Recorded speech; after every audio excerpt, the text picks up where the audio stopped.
Oh my gosh, guys, you wouldn't believe me.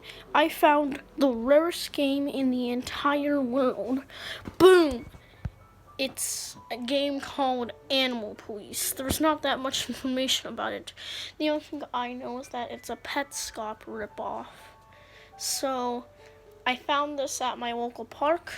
I'm gonna try it. It was released for the Xbox, I think, in 2001. It was developed by Fresh Zone. It was obviously cashing in on the success of Petscop. So let's put it in. I'm not sure if it will work on my PlayStation, but let's just try.